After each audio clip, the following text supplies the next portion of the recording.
Thank you, Mr. Chair. I appreciate that. Colleagues, today I rise to speak in support of House Bill 4136, which would require students to pass a civics test based on the U.S. naturalization civics test in order to graduate their high school.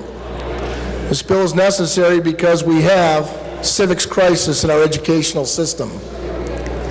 Our law today states that a high school student shall be required to take civics class and study the structure of our federal, state, and local governments, and shall stress the rights and responsibilities of citizens.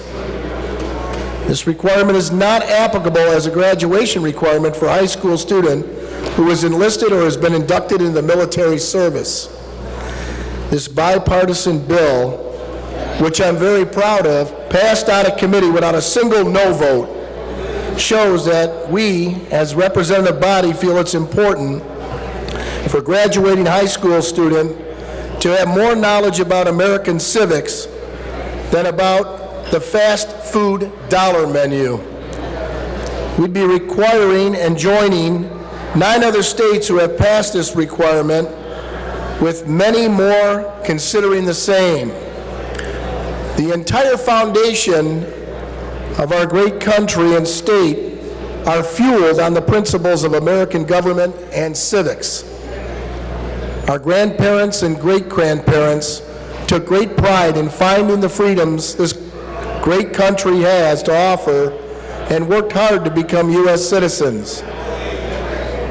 In so doing, they were required to take a test with questions that dealt specifically with the well-founded principles of our constitutional government and American civics. Today's immigrants are still required to take this test and must receive 60% in order to pass to become a U.S. citizen. And I'm pleased to report that 93% of these immigrants passed this test with success. However, we're not so fortunate with our own high schoolers.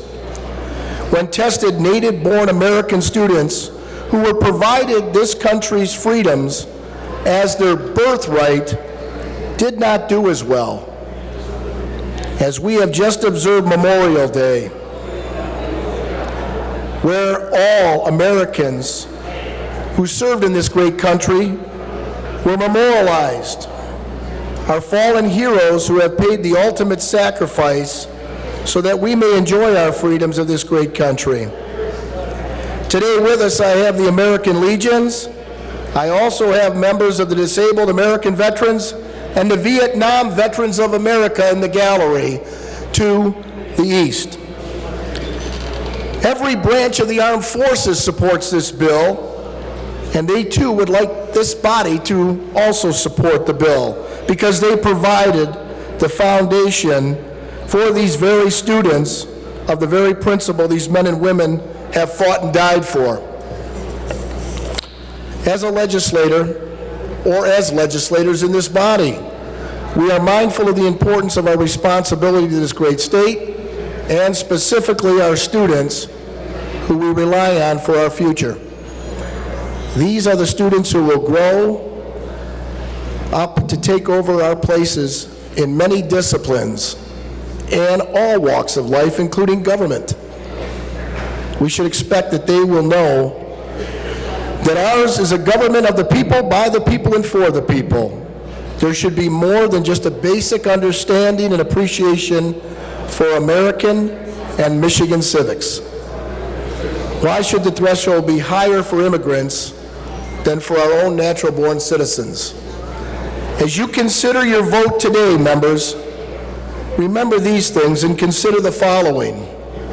This bill has no cost or expense to the state or to the schools, as the test is already developed and is available free on the internet for the schools and the students to use. They can also retake the test as many times as they like in order to achieve the passing score, which would only require them to get a 60%. And at the end of the day, is that really asking our students for too much? Please join me in your support today on passing the civics bill, as I too believe that this is a great country and we can restore our freedoms. Thank you, members. Thank you, Mr. Speaker.